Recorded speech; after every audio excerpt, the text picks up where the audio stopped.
An ancient computer stood dormant underwater for thousands of years. When it was first discovered in the early 1900s, people confused it with a boring lump of metal and wood. But once it was properly studied, the Antikythera mechanism shook up what we knew of the ancient Greeks and their knowledge of astronomy. Is it really a computer? Depends on what you consider one to be. We know that the first mechanical device of this kind was designed in 1822 and could only help with simple calculation. The Antikythera mechanism also doesn't have a keyboard or screen. It's made out of 3 bronze pieces featuring intricate designs, gears that resemble those of a clock, and a ring with degrees, similar to a protractor. No other similar devices can be traced so far back in time. X-rays needed to be invented before scientists could figure out this device. They soon learned that the Antikythera mechanism was probably used to track stars and planets. Here's how it worked. Inside its wooden case were lots of tiny gears. They weren't for telling time, but rather for predicting astronomical events. It gave the user unique knowledge of where every planet, the Sun, and the Moon would be at any given time. By turning a button, it was set in motion, and it would show how the celestial bodies moved. One of its biggest mysteries is those planetary pointers. It's common knowledge these days that planets owe their specific movements because they're orbiting the Sun for the most part. Some believe the Greeks back then weren't that advanced with their astronomy to know this. A few ancient Greek scholars proposed the idea of the Sun being at the center of the known universe, but it wasn't a widely accepted theory. The reason why is simple. If the Earth was spinning on its axis and revolving around the Sun, why can't we feel it move? Some parts of the Antikythera mechanism may still be at the bottom of the sea, while others may be lost forever.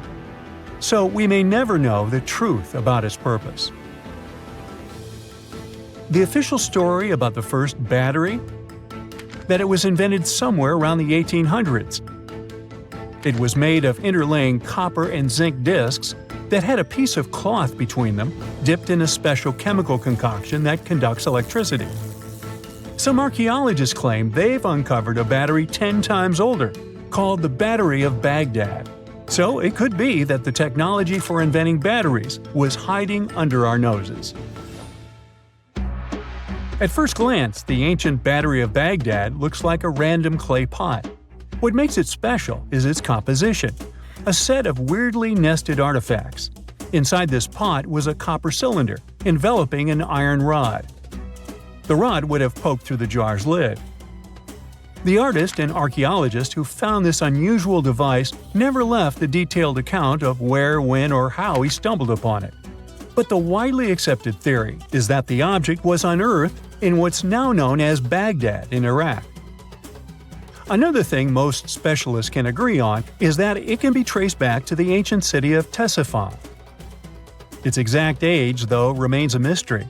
Some say it's over 2,000 years old. Others say it's a mere 1,400 years old. Even at the later end of the spectrum, it still significantly predates the first electric battery that's just a couple of centuries old. Since there's no official record accompanying the artifact, there's a chance we'll never know what its purpose was. So where did this idea of it being a battery come from? It all has to do with those 2 metals found inside with differing electropotentials, which is a key component of batteries. There's also evidence suggesting that the jar once held an ionic solution, acting as an electrolyte, the substance needed in batteries to carry the electric current. Tests on the jar's corrosion hint that it may have contained substances similar to vinegar. Even if we agree that it's an ancient battery, this artifact could have only generated a mere volt or so. But the ancient humans didn't have TVs or dishwashers, so what did they need a battery for? A lot of theories came up. Throughout history, civilizations have explored the applications of electricity in medicine. For instance, the ancient Greeks found relief from pain by placing electric fish on their feet. Ow! Another intriguing idea says such batteries were placed inside statues to create a buzzing effect, adding a mystical dimension to spiritual practices. There was even an idea that suggested the battery was used in gilding, the process of coating one metal with another. This method was used by jewelers back in the day. If it wasn't used for providing electricity, the Baghdad battery was probably a container for special scrolls. Then the iron rod would have been the core for the scroll, wrapped around it before being placed inside the copper tube. In other parts of the world, it's a little coin that seems to have time-traveled.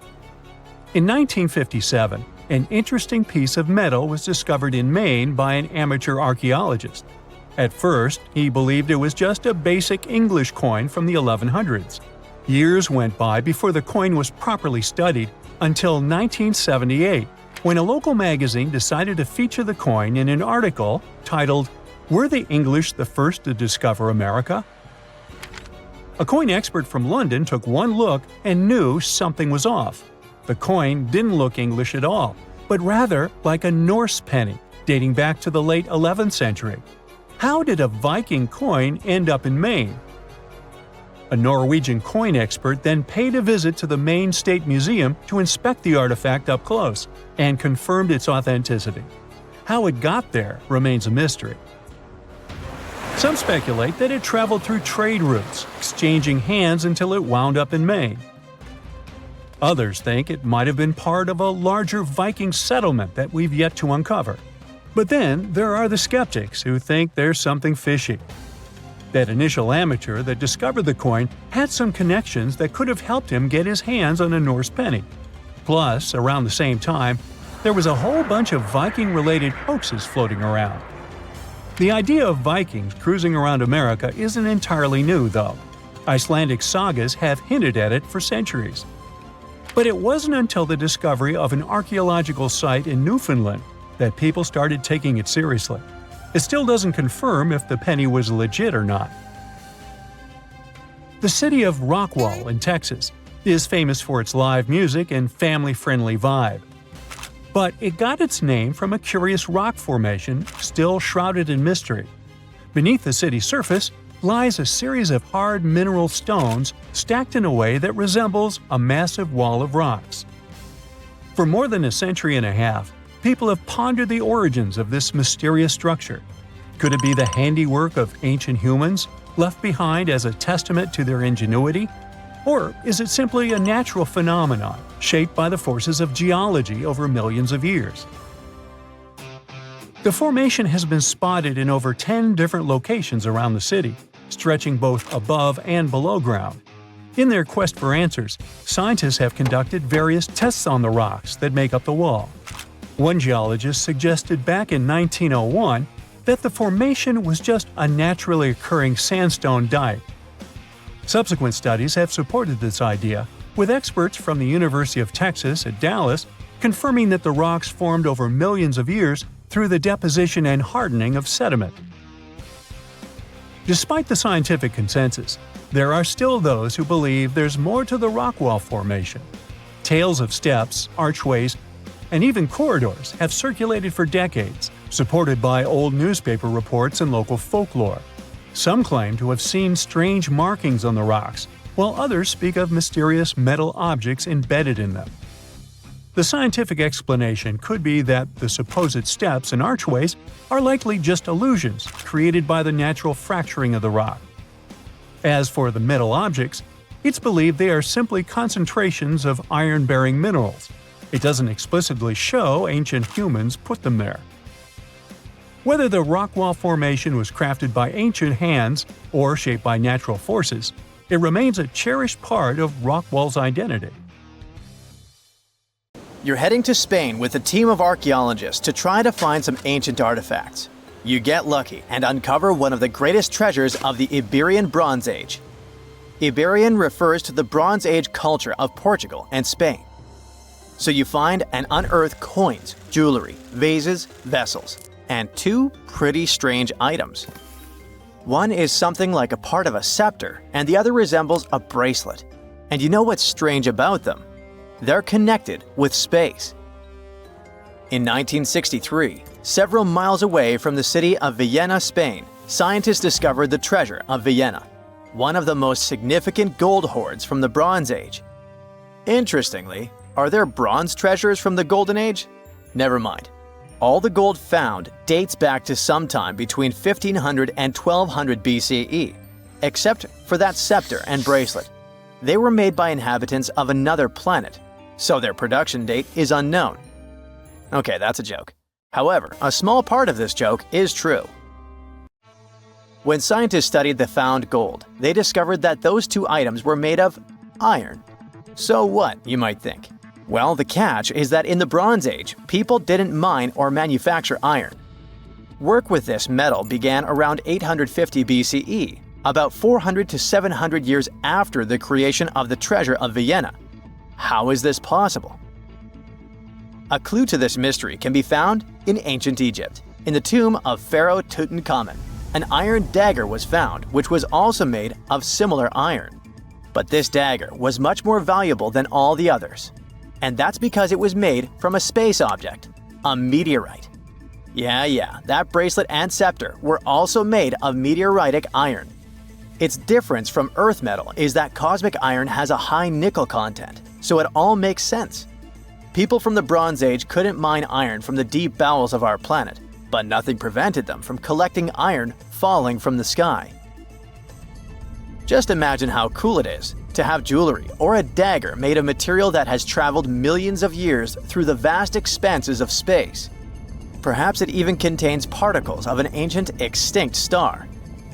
Today, these two artifacts from the treasure of Vienna are the oldest recorded items in the Iberian Peninsula made of meteoritic iron. Now, with everything in its place, you can turn your attention to all the wealth of the treasure of Vienna. It contains 66 items: bowls, bracelets, bottles, gold jewelry, 3 silver bottles, and an amber gold button. 22 pounds of ancient gold. People hid it, and only after 3,000 years we were able to discover it. This archaeologist's dream can be found in the Vienna Museum, where exhibits from different time periods are presented, from prehistoric times like 50,000 years ago to the present day.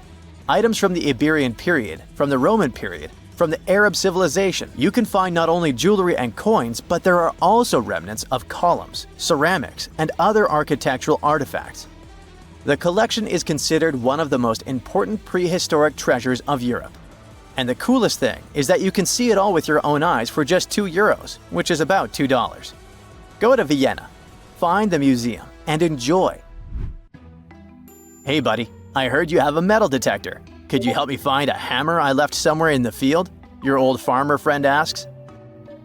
You take a metal detector and go searching, but instead of a hammer, you find hundreds, even thousands of silver coins worth $2 million. You're so happy that the farmer lost that hammer, and now you're rich. Stop! Considering that this land belongs to the farmer, would you tell him about the find or take it with you? In reality, neither of these options happened. In 1992, Eric Laws was helping a farmer search for a lost hammer in a field near Hoxne, Suffolk, England. The metal detector stumbled upon a hidden treasure, a huge one. There were silver spoons, gold jewelry, more than 500 gold coins, and about 14,000 silver ones. Eric Laws accidentally discovered the largest collection of gold and silver from the late Roman period in Britain. Unfortunately, or perhaps fortunately, he and the farmer didn't receive the treasure. It's now in the British Museum. Let's move away from the farmer's field to somewhere on the Mediterranean coast. Imagine you're a scuba diver. There was a strong storm yesterday, but now with the water calm, you dive in and discover the seabed covered with gold dinars. This story happened in 2015. The coins which the storm brought to the shore might have been minted even before the First Crusade that started in 1096. This collection is one of the most impressive archaeological finds in the world. All these treasures surely can make the heads of those who find them spin, but they end up in a museum. And that's a good thing, because such wealth can drive a person crazy. A metal detector and a diving suit helped people discover ancient treasures. What's next? How about a dog? Yes, it could be perhaps a great replacement for a metal detector, by the way. So in 2013, 2 people were walking their dog in Northern California on their property. Suddenly, they discovered a rusty can filled with coins minted from 1847 to 1894. There were about 1,500 coins, and they all were gold. Another chance for a carefree, rich future? Not this time. The find caused a lot of controversy among specialists. There was one version, according to which these coins could have been stolen from the US Mint, but later the US Mint debunked this suggestion as they'd never had this gold in their storage. Anyway, it's interesting what the point was in hiding it all in someone else's yard. Some thief risked their freedom and life to get rich. When they succeeded, they just hid the coins as if they never existed. What a strange deal. Coins, jewelry, meteorite items, it's all cool. But let's end our video with something grand and epic. Archaeologists were conducting research near the Mediterranean coast of Egypt and discovered a treasure trove inside a sunken temple and sanctuary. Despite the waves, earthquakes, and seawater, the massive find was preserved in a not bad condition. The temple was built a very long time ago and collapsed in the middle of the 2nd century BCE. It was an important structure in ancient Egypt. People considered this place holy. Pharaohs came to the temple to seek help from the higher powers of Egyptian mythology to obtain titles for their rule. Titles of kings of the universe. For many people, this place was like the center of the universe, and now it lies forgotten on the seabed, almost ruined. Time spares nothing. Researchers found out the temple had been part of an ancient port city. A long time ago, an earthquake occurred in this area and destroyed the city. Tidal waves softened the ground and dragged the town into the Mediterranean Sea. While studying the temple, scientists found many secret treasures there: silver ceremonial instruments, gold jewelry, and alabaster vessels. In past times, people used them to store perfumes or greasy ointments called unguents. Perhaps in ancient Egypt, they weren't bad in the field of cosmetology. Near the temple, archaeologists discovered a Greek sanctuary. Apparently, the Greeks living in Egypt or coming here on business wanted to pay tribute to Aphrodite, so they created a small building in her honor. In that place, archaeologists found bronze and ceramic artifacts from different cultures. Scientists found out that the Greeks had permission to trade in the Egyptian city and even be its residents. It seems pharaohs living around 600 BCE were favorable to the Greeks. The profession of an archaeologist is very exciting. But what would you do if you found some ancient treasure? Before answering this question, find out what law applies to such finds in your country. In February 1961, 3 adventurous rock lovers were searching for geodes near Olancha, California. They took one of their findings home and studied it because it looked pretty unusual. They managed to cut through the matrix and discovered something unexpected inside. Instead of the usual mineral formations, it had a cylindrical object resembling porcelain inside. There was a metal shaft at its center, and around it, a hexagonal sheath made of copper and some unidentified substance. Its discoverers were hoping they had found an example of some unknown technology from 500,000 years ago. It could be proof that there was a hyper-advanced ancient civilization like Atlantis, or that time travel was real. Maybe someone came all the way from the future and accidentally dropped the item. Or maybe some intelligent extraterrestrial beings brought it when visiting Earth. If any of these theories were true, it would mean that scientists have to completely rewrite all human history as we know it. But not everyone shared the excitement, and truth seekers and alternative archaeology circles were trying to solve the mystery of the so-called Koso artifact until the late 90s with theories and debates.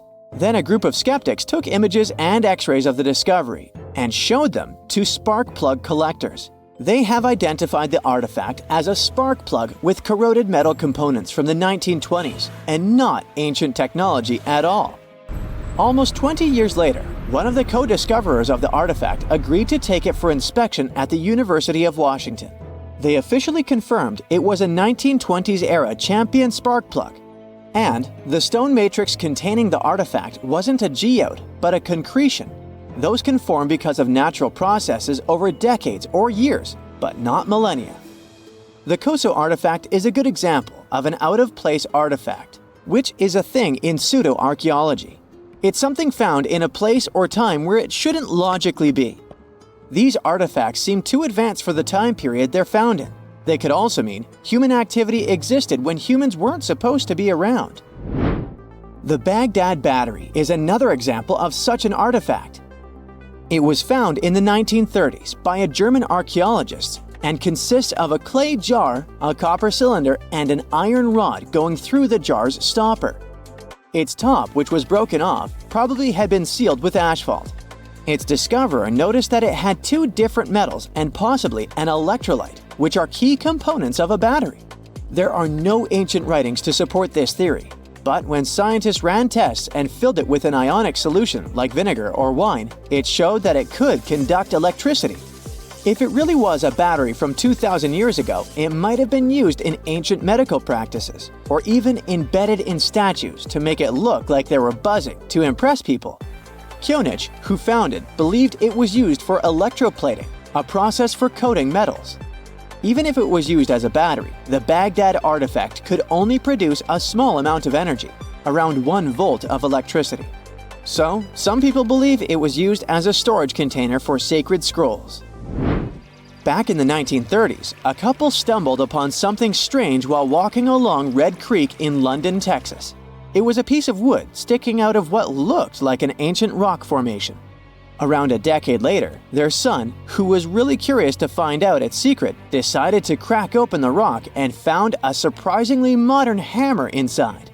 This discovery caught the attention of Carl Baugh, a young Earth creationist who claimed the rock surrounding the hammer dated back to the Cretaceous period. He saw it as evidence against evolutionary theory.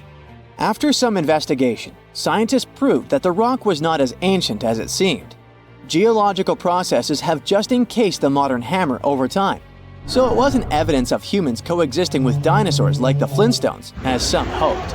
It was just a case of a miner dropping his hammer centuries ago and nature doing its thing. A Chinese archaeologist supposedly stumbled upon some caves that seemed to serve as a burial ground for small beings with big, oval heads. Alongside these remains, there was rock art depicting figures with round helmets, the sun, the moon, the earth, and stars connected by groups of pea-sized dots. They also found over 700 mysterious stone discs etched with spiral grooves. Things got even weirder when these discs were sent to a Chinese professor who claimed the grooves were actually written characters.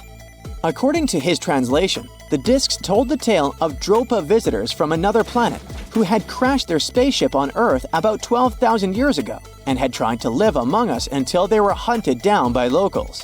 But there's no concrete evidence that any of this actually happened. The story was first published back in the 1960s in a couple of articles, but it all seemed a bit fishy. None of the people involved, the archaeologist, the professor, or even the university they supposedly worked at, seemed to have left any trace in the records. And while there is a group in Tibet called the Dropka, they're fully human, not extraterrestrial visitors, and there's no solid proof that the Dropa stones exist at all. In a remote part of China, there are some bizarre pipe-like formations known as the Beigan pipes. A local explorer found them back in 1996, protruding from Mount Beigan and along the shores of Tosan Lake nearby. Some people thought they were the work of ancient guests from other planets. When samples of the pipe material were tested, they contained mostly common minerals, but there was a mysterious 8% of unknown stuff.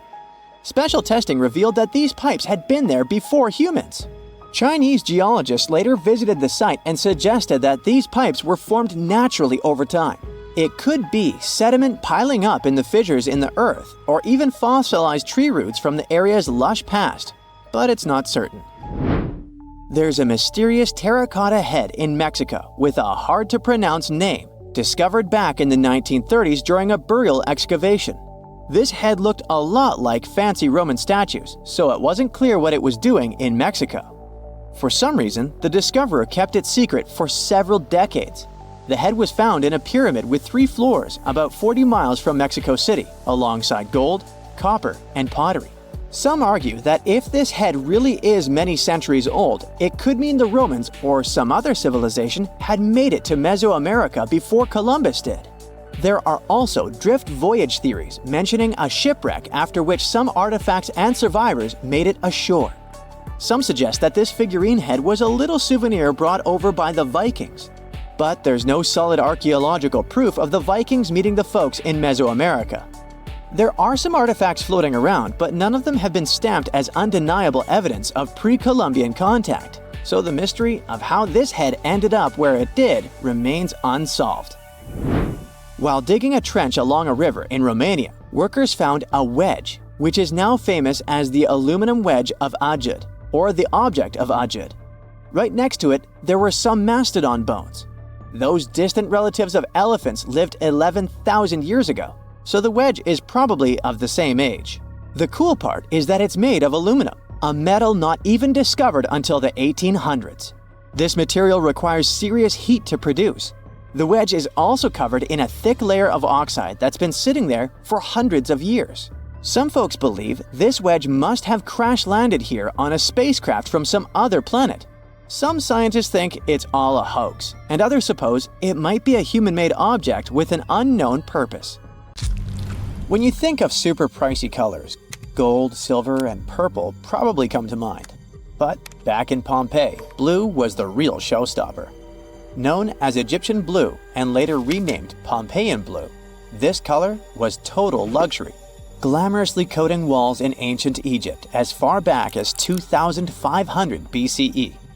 And in Pompeii, the demand was so high that blue could cost more than even the ridiculously expensive purple. Finding a blue artifact from Pompeii is not easy, let alone a whole room. But in May 2024, archaeologists finally uncovered a completely blue room filled with murals, featuring female figures and symbols of the four seasons. Oh wow, this is the blue room? This gem was actually discovered ages ago during the Bourbon era, but it took until recently to finish a full excavation. The blue room isn't huge, about 86 square feet, but don't forget that vibrant blue is rare for Pompeian frescoes, usually saved for the fanciest spots. Experts think this room may have been a sanctuary for rituals or sacred stuff. Among the finds were bronze jugs, lamps, and 15 hefty amphorae. Amphorae were the Tupperware of ancient Rome, perfect for transporting liquids like olive oil, beverages, or garum, an infamous fermented fish sauce that Romans couldn't get enough of. Their tapered design meant they had to either stand on a rack or be buried in the ground, but that shape made shipping them really efficient. Also, the archaeologists found there were building materials for renovations and a ridiculous number of empty oyster shells. While you might think this room hosted some fancy shindigs with oysters and gallons of beverages in those amphoras, in reality, the shells weren't even leftovers from a posh dinner party. Instead, experts believe they were ground up to mix with plaster and mortar. The next find was unearthed around 2 decades ago, but the scientists only realized it in 2024. They had dug up the oldest cheese ever, clocking in at a whopping 3,600 years. The previous record holder was only 3,200 years old, found in an Egyptian tomb of some big shot named Tukmis. When they discovered that younger cheese, they found broken jars with this solid, whitish mass inside. It took some serious sleuthing to confirm it was cheese and not some ancient science experiment gone wrong. But let's go back to this 3,600-year-old cheese. It wasn't just sitting around like any old lump. It was actually a fashion statement. It was found in the tomb with the mummy of a young woman from northwestern China. She had the cheese hanging around her neck like some sort of dairy bling. Now let's talk taste. When experts were asked if they'd try the cheese, their answer was a swift no way. So basically, nobody's diving in to find out if it's pungent or not. But thanks to some fancy tech, they can analyze flavors. But even if they had dared to try, I bet it's nothing to write home about since it's as hard as rock now. Scientists figured out this cheese was likely kefir cheese, made from fermenting milk with kefir grains and had both goat and cow milk in it. Funny enough, the ladies whose tomb it was found in belonged to the Xiaohe people, who were probably lactose intolerant. But don't fret. Despite their limited plant options, they could still enjoy cheese, since this kefir delicacy had surprisingly low lactose levels. Remember when everything felt brighter? The grass greener, people friendlier, and trees looking regal? Okay, maybe I'm exaggerating about the grass and the folks, but not the trees. In 2024, some ancient plant fossils from New Brunswick, Canada, are making waves. They uncovered Sanfordiaculus densifolia, a tree over 350 million years old. It sported a trunk, flaunting over 250 massive leaves, some up to 5 feet long. Instead of a classic crown, it had a bottle brush appearance on a slim trunk just 6.3 inches wide. It's like this tree went to the gym and skipped leg day for leaf gains. Typically, ancient trees are depicted as basic trunks, but this one is a real standout. It's somewhat similar to today's ferns and palms, though palms came later. These fossils are well preserved, buried in an ancient fault lake after an earthquake. While many might just think, cool tree, scientists are excited. This discovery helps them piece together our planet's evolution over millions of years. I get it, those blue rooms, ancient cheese, and trees aren't exactly inspiring much hope for the future. But I've got something that might just change the game. In 2024, scientists discovered a new theoretically habitable planet called Gliese 12b. It's a bit smaller than Earth, but bigger than Venus, and is orbiting a mellow red dwarf star about 40 light-years away in the Pisces constellation. This star is just 27% the size of our Sun, and 60% as hot, which puts Gliese 12b in the Goldilocks zone, where liquid water could actually exist, even with its speedy 12.8-day orbit. If it's got no atmosphere, the surface temperature is about 107 degrees Fahrenheit, so if you're used to Arizona summers, you'll be just fine. The only problem is that Gliese 12b is 12 parsecs away, and sec here doesn't mean a quick second. With our fastest spacecraft, a trip would take around 225,000 years. To put it in perspective, if we imagine a regular human lifespan of 100 years, which is already slightly exaggerated, it will take about 2,250 generations to get there. Still, it's nice to know we have Gliese 12b on deck in case things go south here on Earth. And even if we never actually get there, studying it with the James Webb Space Telescope might help unravel the mystery of why Earth stayed livable while Venus didn't. Archaeologists in Egypt have made an exciting discovery. They found the upper half of a huge statue of Ramses II. This 12.5-foot limestone piece was uncovered in Hermopolis, now Ashmunain, and it lines up perfectly with the lower part found in 1930. It took almost 100 years to finish the puzzle. The statue shows Ramses seated, wearing a crown and a headdress with a cobra, symbolizing his rule over both Upper and Lower Egypt. The back of the statue is covered in hieroglyphs, listing the king's numerous titles, highlighting his status as one of ancient Egypt's most powerful pharaohs. Combining the upper and lower pieces would create a statue nearly 23 feet tall. You probably know the Statue of Liberty was a French gift, but did you know that the famous Venetian lions were actually made in China and not Italy? Back in 1295, Marco Polo returned to Venice from a place called Catay, we now know it as China, and shared some wild stories about everything from paper money to coal and even Kublai Khan's swanky palace in Xanadu. While some people back then rolled their eyes at his tales, modern scholars are still raising their eyebrows a bit. Despite the skepticism, Polo is a key figure connecting Europe to ancient China. Now, some recent research suggests Venice and China were already well connected before Polo's trip. A prime example? The Bronze Lion of Venice in St. Mark's Square.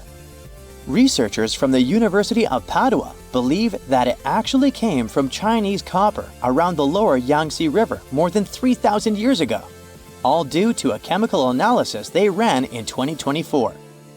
The winged lion became Venice's symbol between 1261 and 1264, probably even before Polo's adventures.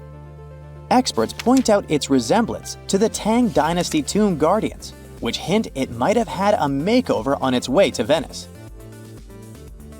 2024 is not only the year of scientific discoveries, but also the treasure hunt year. A 2-foot-tall bronze statue of the Greek deity Diana, once a fixture on the Titanic's fireplace mantle, was discovered during a recent underwater expedition. Discovering this statue was like finding a needle in a haystack, except the haystack is 2.5 miles deep in the ocean. It's just one of the many art pieces maritime archaeologists have been looking for among the Titanic's wreckage. It was more than just a luxury liner. It was filled with art treasures, from a 1912 Renault to this stunning statue inspired by a piece at the Louvre.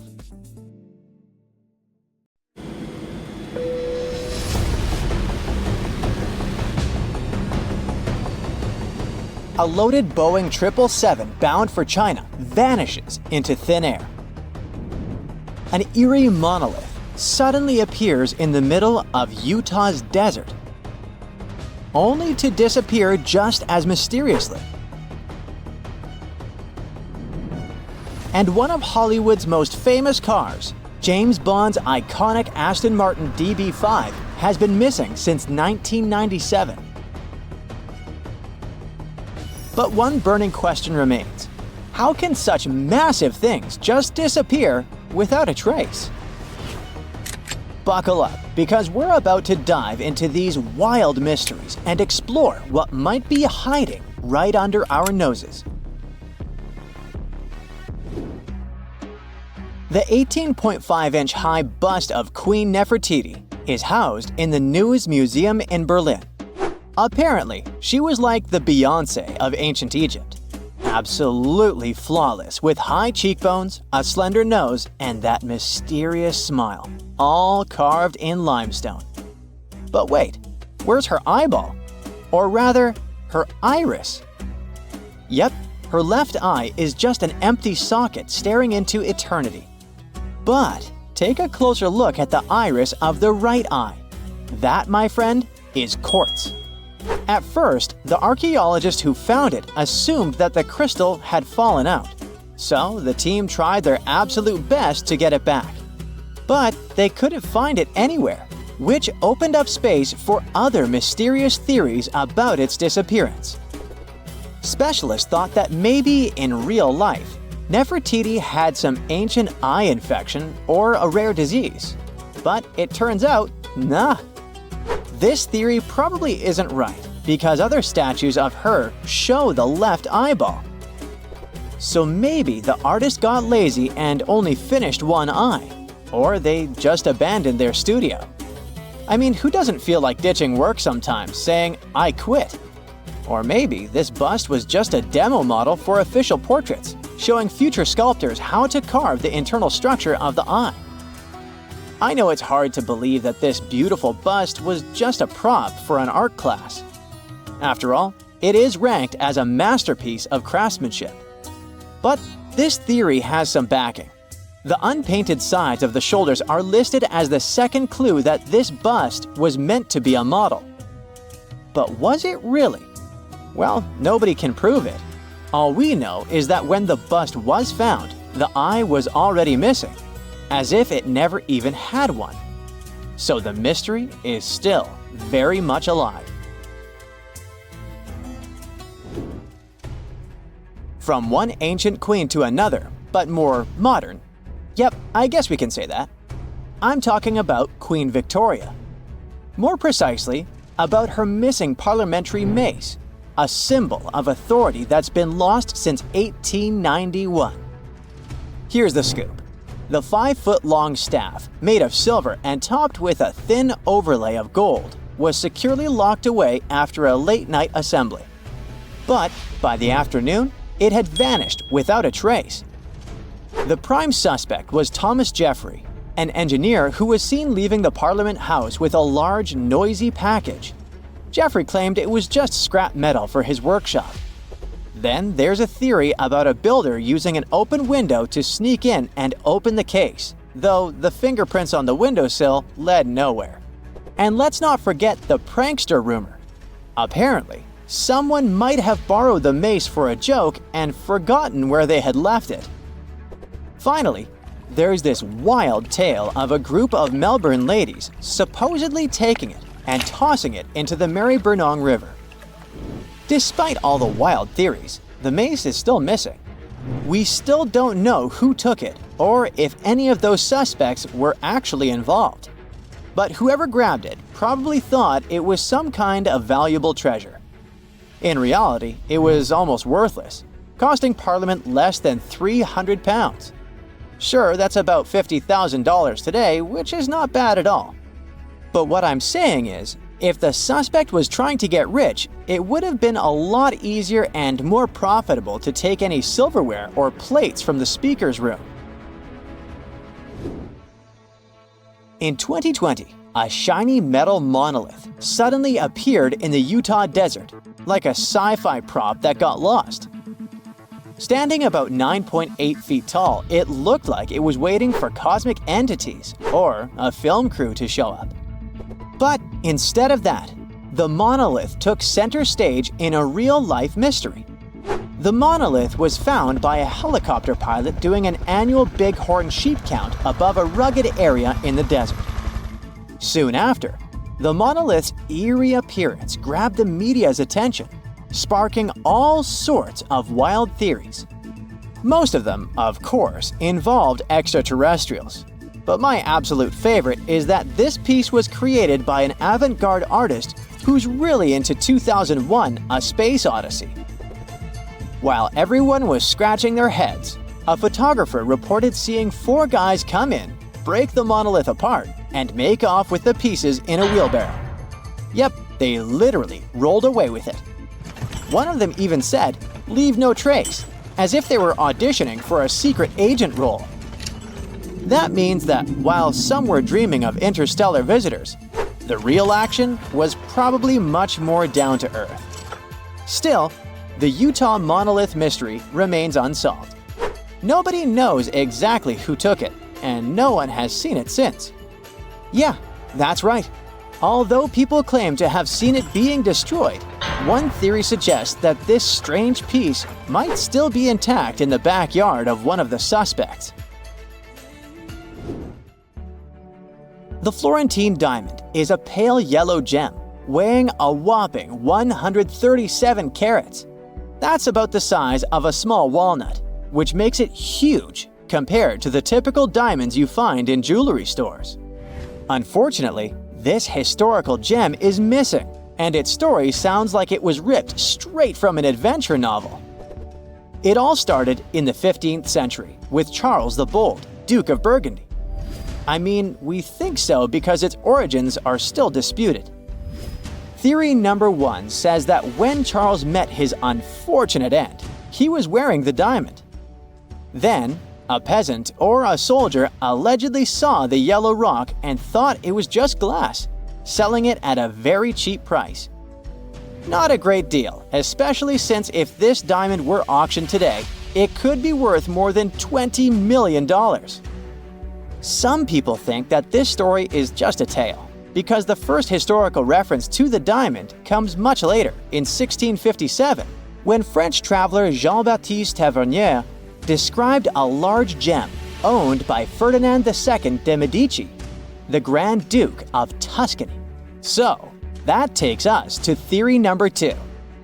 When the last Medici passed away, the Habsburg family put their hands on the gem, making it part of the Austrian crown jewels. When the empire collapsed, Emperor Charles I of Austria allegedly took the diamond with him into exile. In 1918, someone close to the imperial family decided to borrow the diamond, if you know what I mean, and took it to South America, along with other crown jewels. So, the Florentine diamond could have been part of a royal gem heist, but as a victim, I guess. Rumor has it that in the 20s, the diamond somehow made its way to the United States, received a bit of a makeover by being recut, and was sold off. But was it really? Well, no one knows. From priceless diamonds to cold Coke. Honestly, on a scorching summer day, a refreshing drink feels just as valuable. Next on our list is a mystery soda machine. This vintage gem popped up in Capitol Hill, Seattle, sometime in the late 90s. And let me tell you, it was like no other. People used to say that it had a bunch of mystery buttons that, instead of your usual Coke or Sprite, dispense some pretty strange and elusive flavors. Imagine the fun of pressing a button and wondering if you'd get ginger ale, grape soda, or something bizarrely new. No one knew exactly who stocked the machine. Over time, locals spun legends that it was haunted or had a mind of its own. This mysterious Coke machine became so famous in Seattle that it had its own Facebook page with over 24,000 followers. Then, in June 2018, it vanished with a note saying, "Went for a walk." Theories flew about where the soda machine went, from the Space Needle to a secret life somewhere else. Unfortunately, despite a few faux sightings, the machine remains lost. If that's not the coolest, most enigmatic vending machine ever, I don't know what is. Let's suppose you're strolling along the beach in Hamamatsu City, Japan, soaking up the sun and listening to the waves, when, out of nowhere, you spot a 5-foot-wide metal sphere. Most people would probably freak out, thinking it's a spy balloon, a mysterious aircraft, or, I don't know, a Dragon Ball. This exact scenario happened to one guy last year.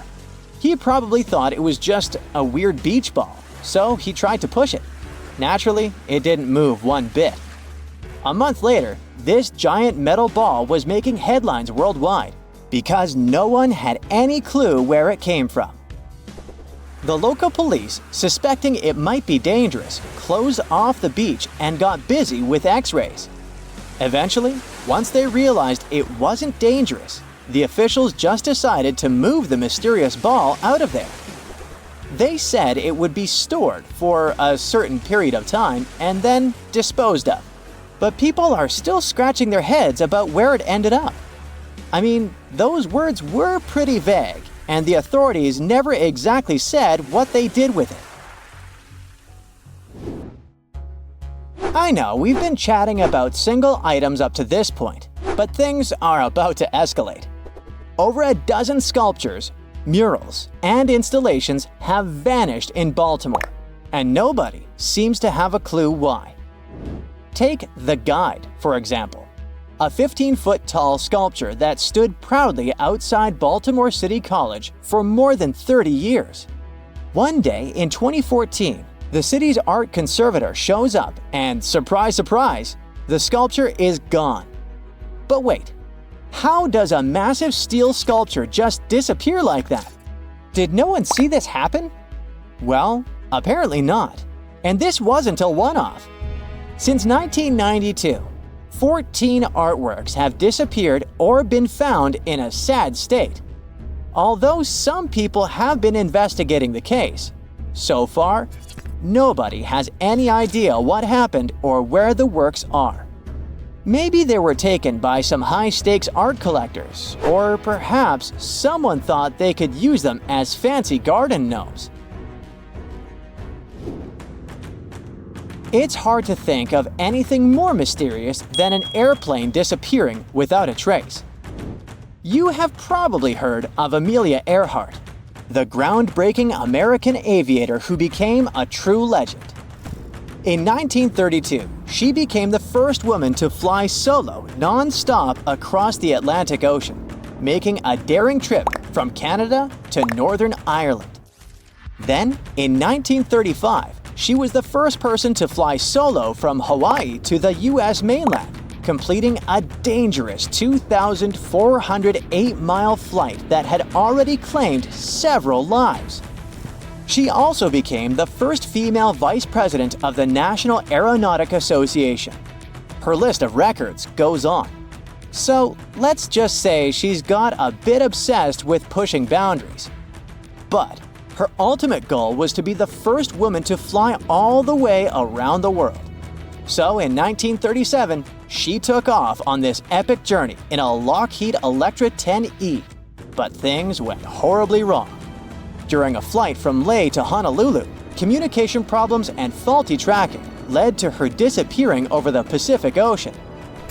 Despite tons of sea and air searches, neither she nor her plane was ever found, making it one of aviation's biggest mysteries. Malaysia Airlines Flight 370 is kind of like today's version of Amelia Earhart's missing plane. On March 2014, a Boeing 777 took off from Kuala Lumpur, heading for Beijing, but it never made it. It vanished from air traffic control screens, but military radar briefly picked it up when it strayed off course before disappearing completely. Picture a massive, high-tech search operation stretching from the South China Sea all the way to the Indian Ocean. What's really weird about this whole thing is that even with a huge search effort, both in the air and at sea, we still don't know exactly what happened. Theories range from the pilot intentionally crashing the plane and mechanical failure to an elaborate hijacking, but nothing concrete has turned up. The only thing we know is that the last confirmed signals from the plane pointed to a remote part of the Indian Ocean, and that's pretty much it. The next mode of transportation on our list became legendary thanks to the movies. There it is. It's James Bond's iconic Aston Martin DB5 from Goldfinger. This wasn't just any car. It was a superstar, complete with a hidden telephone, an ejector seat, tire shredders. It had more tricks up its sleeve than Bond himself. But on June 18, 1997, this famous DB5 vanished from a hangar in Florida. That's right, it just disappeared like a magic trick gone wrong. At that time, the car was owned by businessman and car collector Anthony Pugliese III and was worth a whopping $7 to $10 million. It wasn't the best disappearing act, though. Tire drag marks on the floor leading out of the hangar made investigators think the car was probably hauled out by its axles and loaded onto a flatbed truck. If that was the case, the thieves likely waited until after dark to make their move. Now, on to the theories. Some folks think it was shipped off to a secret lair, maybe a swanky palace in the Middle East. Others believe it might have been sunk into the ocean, Bond style. There's even a rumor that Pugliese himself hid the DB5 in a warehouse in New Jersey. Despite a six-figure reward and a detective hot on the case, the legendary car's whereabouts are still a mystery. The list of missing Hollywood props doesn't stop there, and Tony Stark might need to file a police report. In 2018, the original Iron Man suit worn by Robert Downey Jr. simply vanished from a warehouse in Los Angeles. That iconic red and gold suit from the 2008 Iron Man film, valued at $325,000, just poof, disappeared. You'd think if someone took it for the money, they'd grab more stuff from the prop storage, right? Come on, that place was full of objects from Hollywood. But nope, the suit was the only thing that disappeared. With no suspects in sight and no other items reported missing, this possible heist feels like it could have been pulled off by Thanos himself. You know, if he wasn't, well, fictional.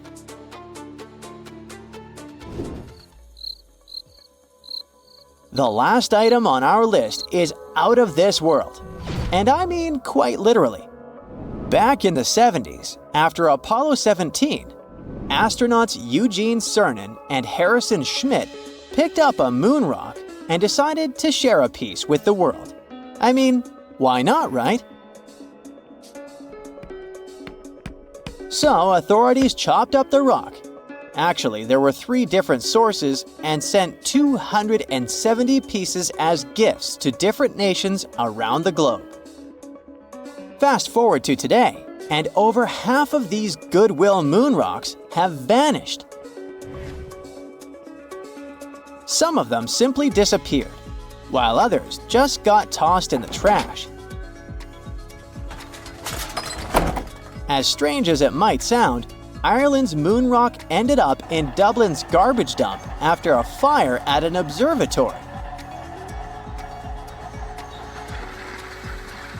Joseph Guttheins, a former NASA agent who became a moon rock detective, has been on a quest to recover those cosmic gifts.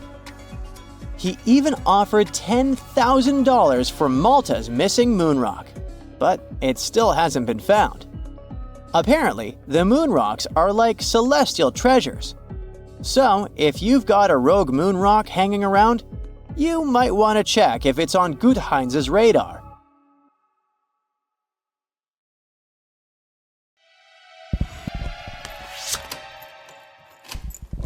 In Colombia, people saw a small round object floating in the sky which then fell to the ground. They recorded it on video and picked it up. It turned out to be a strange round metal sphere. There were no turbines or propellers on it, which are common for drones. Plus, according to eyewitnesses, the sphere was cold after it fell to the ground. It weighs only 4.5 pounds, which is twice as light as a bowling ball. But the most interesting thing is what was written on it. Unknown symbols resembling the runes and writings of ancient civilizations, like those from Mesopotamia.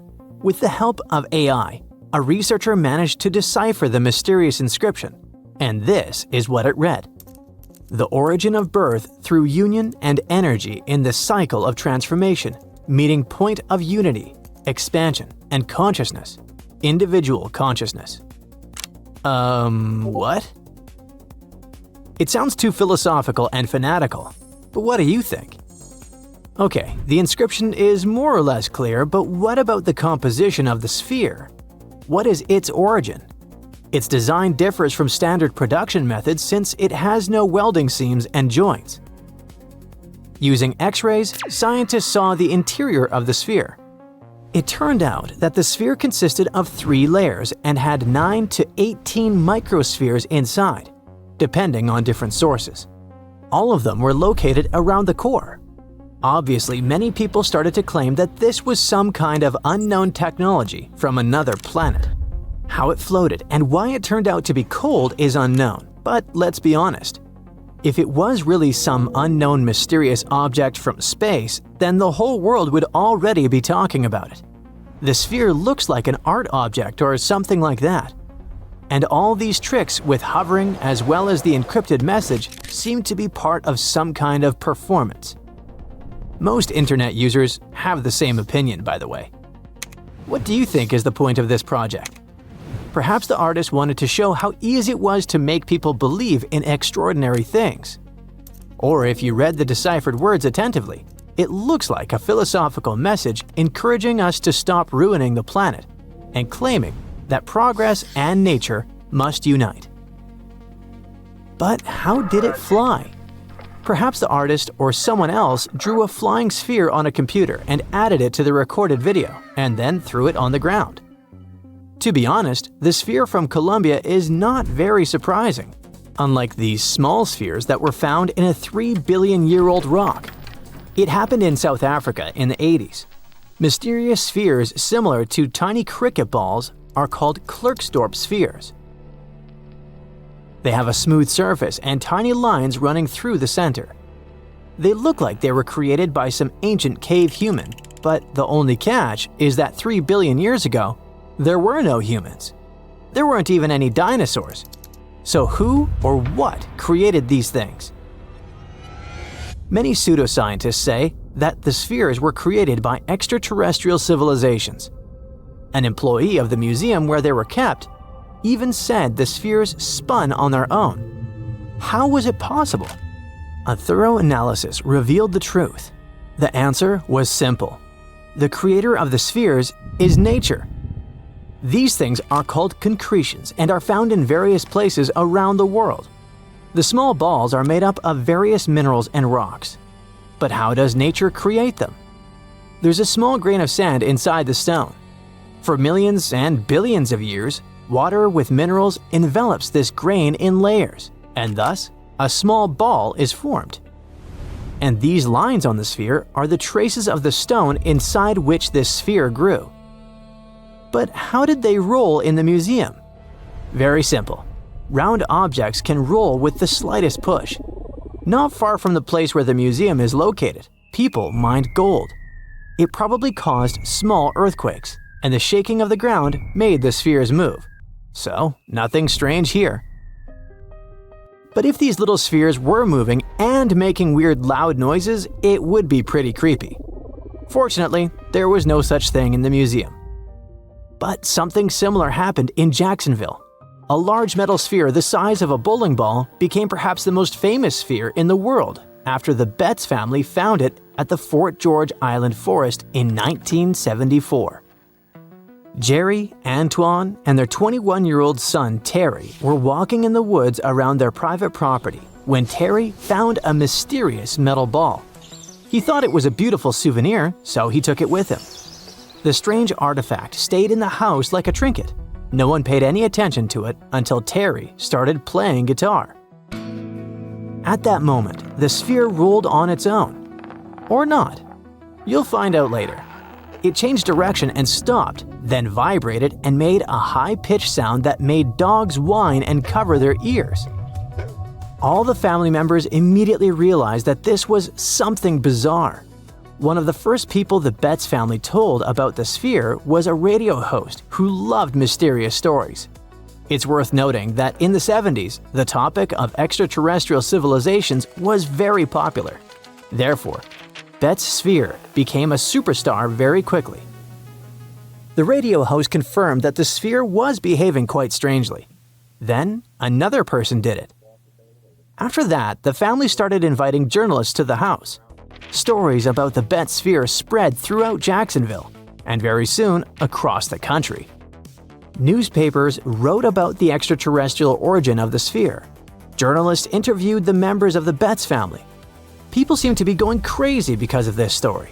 Of course, the news about the mysterious artifact reached the country's authorities.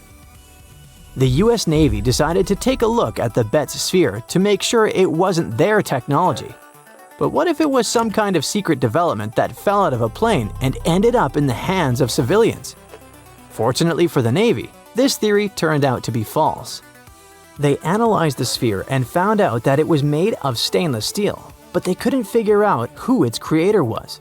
But they knew for sure that the sphere had been made on Earth. A tiny triangular chip on the surface caused the ball to roll on the floor in different directions. In such a perfectly balanced object, even a tiny flaw could make the ball move in a strange way. Also, the construction of the house was uneven. Any light touch caused the sphere to move and change direction. The US Navy soon revealed the origin of this mysterious object. It was a large ball bearing that was used as a ball check valve in the pipeline system of a chemical plant. Sometime later, news broke that another similar sphere had been found. It turned out to be part of a valve used in a paper mill. Over time, other details turned up. An artist from New Mexico collected various kinds of scrap metal to use in creating sculptures. He told reporters that he had once loaded a ball check valve onto the roof of his bus and drove through the Jacksonville area in 1971. A few balls fell out. Perhaps one of them rolled off into the woods where the Betts family found it. That's the whole story. No magic or extraterrestrial technology. But despite all these investigations, the Betts sphere still remained famous. People called the family 24 hours a day. Journalists came to their private property to see the sphere. Of course, the family was tired of such popularity. Telling reporters the same things about this sphere over and over again was not the most fun activity. At some point, the members of the family stopped discussing it. In an interview, Jerry Betts said that all this popularity had suppressed the family.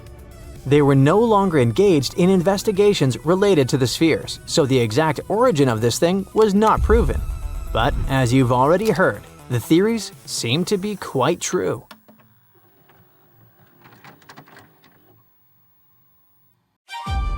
We're flying over the foothills of the Andes and approaching one of the most mysterious archaeological finds in history. Along a rocky ridge in Peru, you may notice something strange. It's like a giant motorcycle has driven along a mountain and left a tire mark.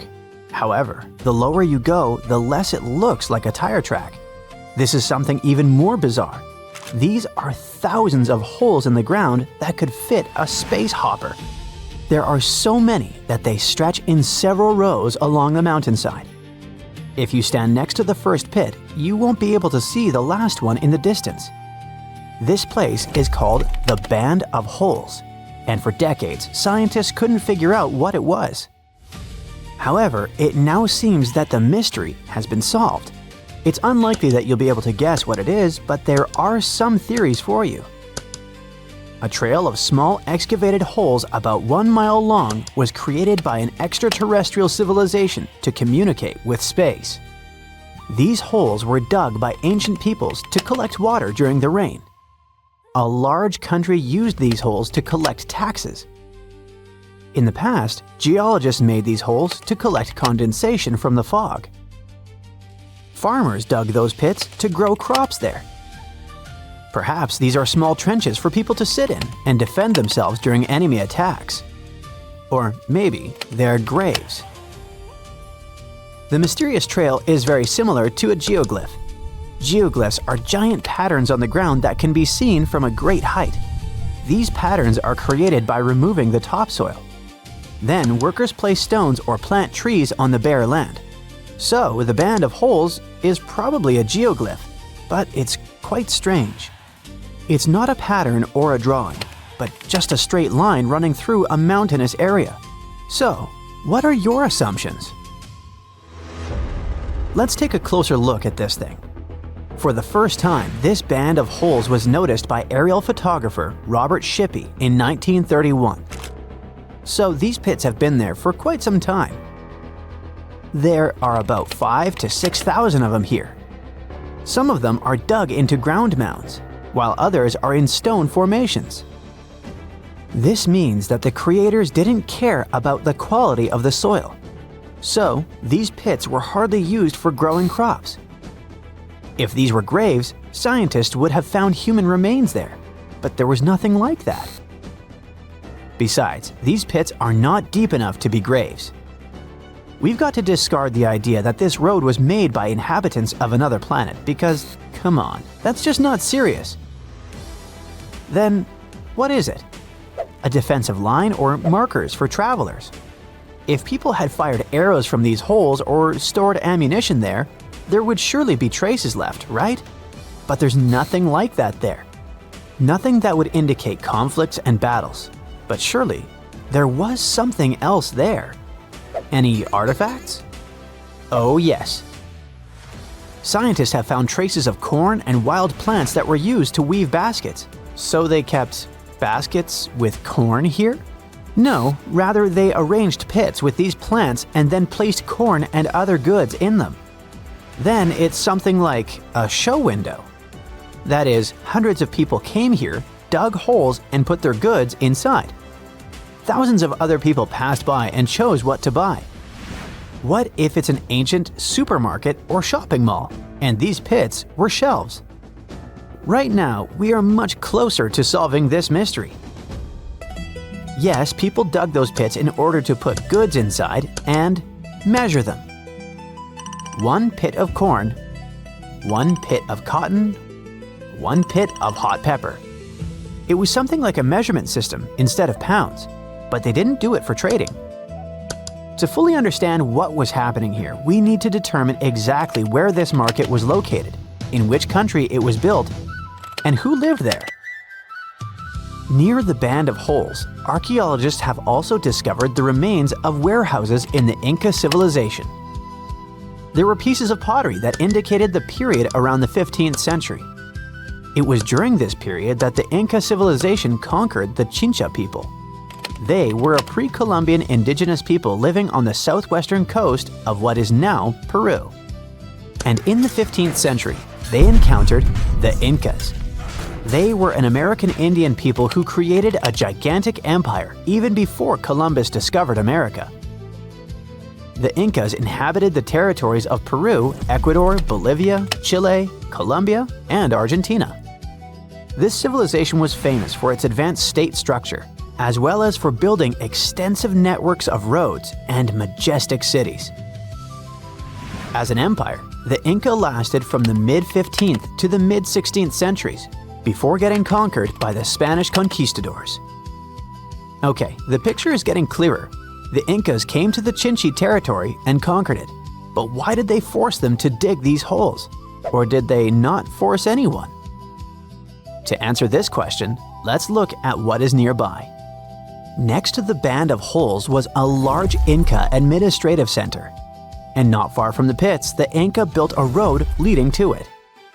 Negotiations, trade, calculations of profits, and the distribution of food and other goods likely took place at this center. The Incas didn't have money as we understand it. They didn't pay with coins, much less paper notes, but they needed to collect tribute from the conquered peoples. So they came up with a system for exchanging goods. The only problem was how to properly calculate the amount of corn, pumpkin, pepper, and other stuff. They didn't have scales, but they came up with another way. Holes.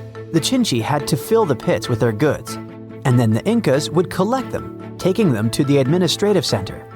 The pits may have been distributed among individual Chinchi families. Each of them paid the Incas. That's how it happened. The Inca troops, which included guards, accountants, and officials, were traveling toward the administrative center. Along the way, they stopped at the band of holes, where people had already laid out their goods. The Incas loaded everything into carts and then took it to their base and counted it there. In a sense, this is what paying taxes looked like about 600 years ago. Okay, you've just found out the answer to one of the most confusing archaeological mysteries. Scientists have spent a lot of time and effort to crack it, but let's look at something else. Something that remains a mystery to the entire archaeological community. Perhaps you can solve the mystery of the Nazca Lines. We don't have to go far from the band of holes. The giant geoglyph of the Nazca Lines is also located in Peru, and that's what we've got here. Over 300 geometric shapes, 800 straight lines, and 70 images of animals and plants called biomorphs. The sizes of some of these biomorphs are as large as the Empire State Building, and some lines reach up to 30 miles. That is, someone painted such a giant geoglyph that it can be seen from space. But who made this? And the main question is, why? Scientists suggest that this was created by the Nazca people. Their peak and period of prosperity occurred from around 1 to 700 CE, so these lines are definitely over 1,000 years old. They appeared a long time ago, but people were only able to identify the landscape and the drawings after the advent of aviation. Commercial pilots flying over Peru in the 1930s saw the full scale of the geoglyphs for the first time, and since then, people have been trying to figure out their nature. Someone thought the lines had something to do with cartography or astronomy, but this theory didn't catch on because there was no evidence. To solve this mystery, we need to explore the area. The region where the Nazca Lines are located is quite hot and dry. The people who lived there needed water since they only got 20 minutes of rain per year. Therefore, many archaeologists have suggested that this geoglyph was associated with rituals to summon rain. It was difficult for people to survive there without moisture. They believed that images of certain mythical creatures could bring rain. Anyway, this theory hasn't been proven yet. Scientists are still wondering. And what do you think? We're hearing more and more about mysterious objects falling from the sky. Weird metallic stuff barely missing houses and rolling over between farms. Just like in Argentina the other day. There wasn't any trail and it didn't trigger any radar alerts. It was just a sudden thud that startled the locals. Before you knew it, everything was blocked off with authorities surveilling the area. What's actually going on? And are we in danger of this happening to any of us? People in a small rural town in northern Argentina live a quiet life. For them, probably the most dramatic thing is when a cow wanders off. What they definitely didn't expect was a giant cylinder dropping down out of nowhere. The owner was definitely grateful that the thing didn't smash into his house. He called the police, if not to figure out what it was and what it was suddenly doing in his backyard. then at least to help him get rid of it. However, when officers arrived at the scene, they knew this job was above their pay grade. They had to call specialists, the kind who show up with protective gear and strange instruments that make beeping sounds. Before you can examine what it is, the standard procedure is to make sure nothing will go boom. Fallen space stuff can be like a shaken soda can full of leftover rocket fuel. One wrong poke and psht! That could cause serious trouble. After they ensured the object was safe to approach, the real mystery began to unravel. Right there in the dirt was a long black carbon fiber shell with dents along its side. It looked like a leftover part of a starship that had been chewed up and then spewed out by some scary space whale. As objects fall, their spin can increase dramatically. By the time they reach the ground, they can tumble like a fumbled football, which can reshape them and make them unrecognizable. Reports describe it as roughly 5.5 feet long and heavy enough to sink into the soil. It also appeared to be engineered with clean lines and a structured shape. What could it be? The most obvious idea was that it might have drifted down from orbit, maybe a leftover piece of some past launch, finally losing its battle with gravity. There are thousands of defunct satellites and rocket pieces still circling Earth. Even in space, there's still a bit of atmospheric drag nibbling at objects and stealing their speed. And once they slow down too much, they spiral back toward Earth. So an old satellite is a good guess. However, the shape is unusual. Usually, they're not round and not like this. Another plausible explanation might be that the strange thing came from an aircraft. Commercial airplanes sometimes lose items like panels, tires, or doors.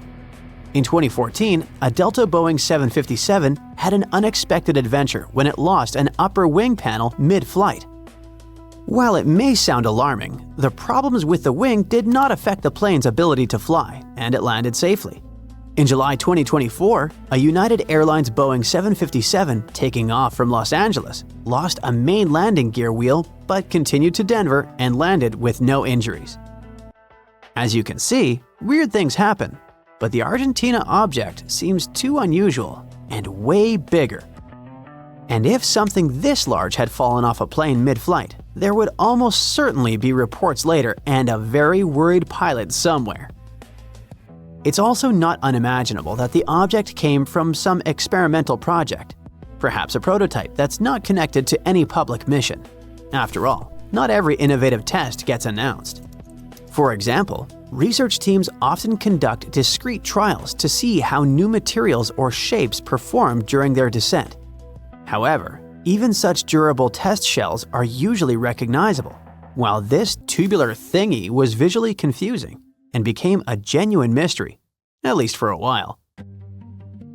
Until they discovered marking. Almost everything made to fly is marked in some way, whether it's with a stamped code, a painted line, or a laser-etched ID.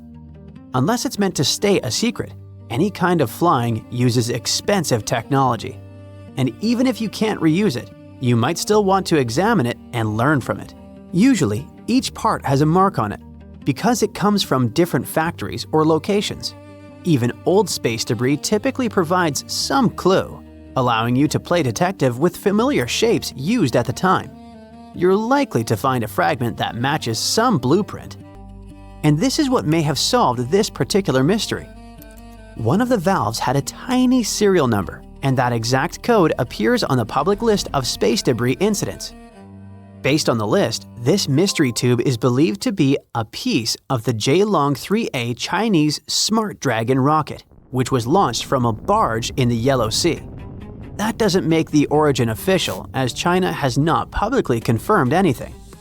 Funny enough, a similar chunk of suspected Jielong 3 debris turned up in Australia around the same time.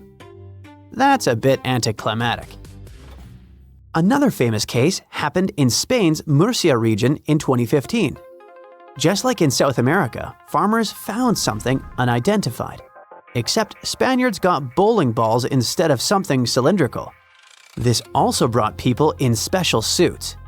Experts later suggested it was a high-pressure tank used for launch, but no one ever figured out whose. The same thing happened in Namibia in 2011.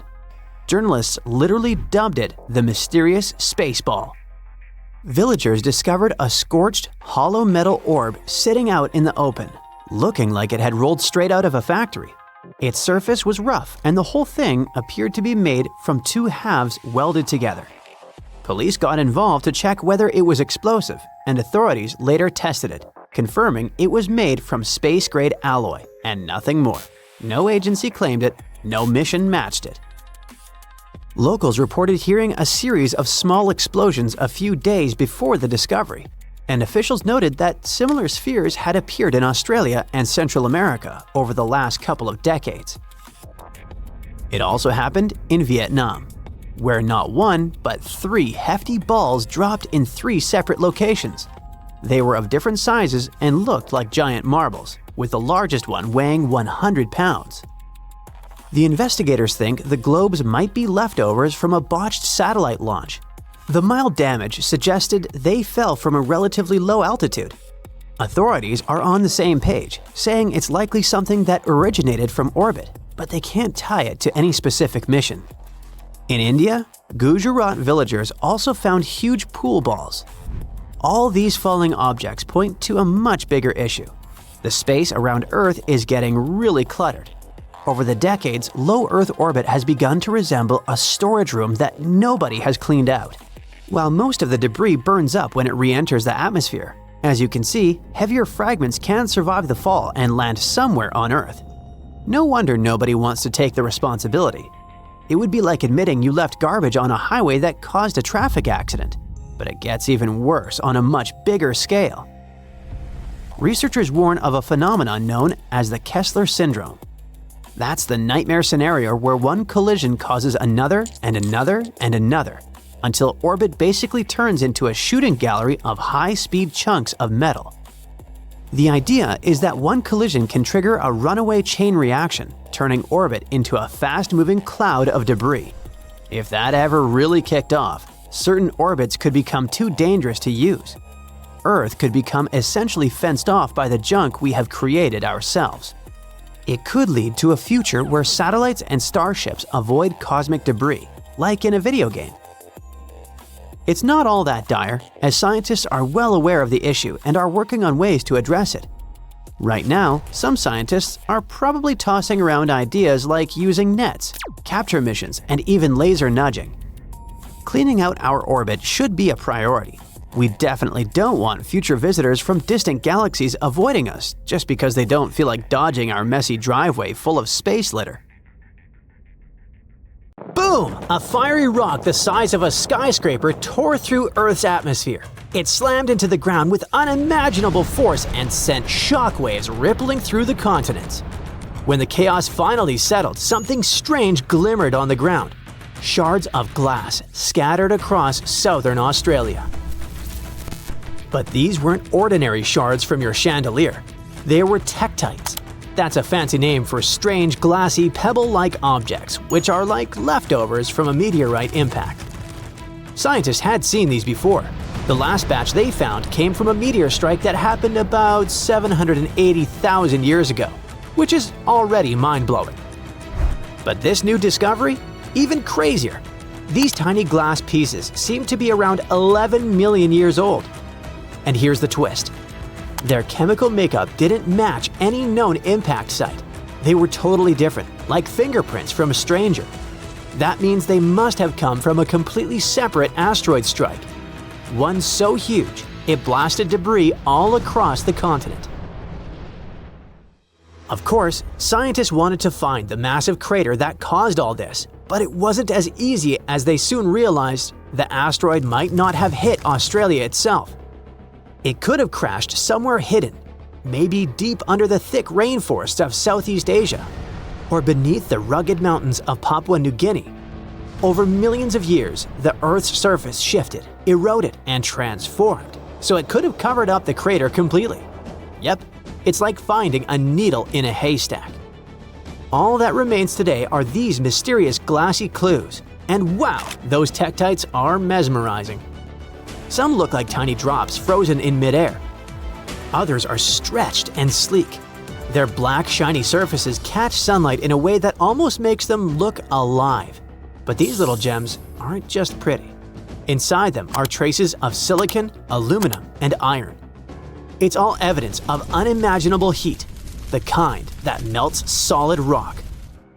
I mean molten debris shooting through the air, cooling down into glass before it even hits the ground. That kind of heat. That's how powerful the impact was. The bang must have been enormous, and it spread glittering fragments across hundreds of miles like a cosmic version of confetti. Discoveries like this remind us that Earth has faced more massive asteroid strikes than we once believed. By studying what these tektites are made of, scientists can tell how big the asteroid was, how it hit, and what kind of chaos it caused back then. It's wild to think that the peaceful, sun-baked lands of southern Australia, now home to kangaroos and red dust, were once ground zero for a fiery cosmic impact. If you're waiting for a plot twist where the mystery was solved, I'm sorry. But even with all our fancy satellites and tech, scientists still haven't found the crater. It's like the asteroid hit, left these shiny breadcrumbs behind, and then disappeared without leaving a footprint. Southern Australia now holds these glass shards like a secret diary from millions of years ago, just waiting for humans to piece the story together. Until then, let's visit a couple of impact craters scientists have already pinned down. In the middle of Western Australia, in the ancient Pilbara region, geologists found what might be the oldest impact crater on Earth. It's probably about 2.7 billion years old. Yep, that's billion, with a B. At the time it formed, this gigantic crater would have stretched nearly 60 miles across. Of course, after sitting around for a few billion years, time and weather did their thing. The once sharp crater got worn down and reshaped until it became more like a dome than a bowl. What's left today is called the North Pole Dome, and we can still see about 20 miles of its raised center. To put things in perspective, our planet is around 4.5 billion years old, but most of what we know about meteor strikes comes from much younger rocks. You see, over billions of years, erosion, volcanoes, and plate tectonics have recycled and reshaped most of Earth's original surface. So, finding any piece of crust that old and still showing impact scars is like uncovering a fossil from the dawn of time.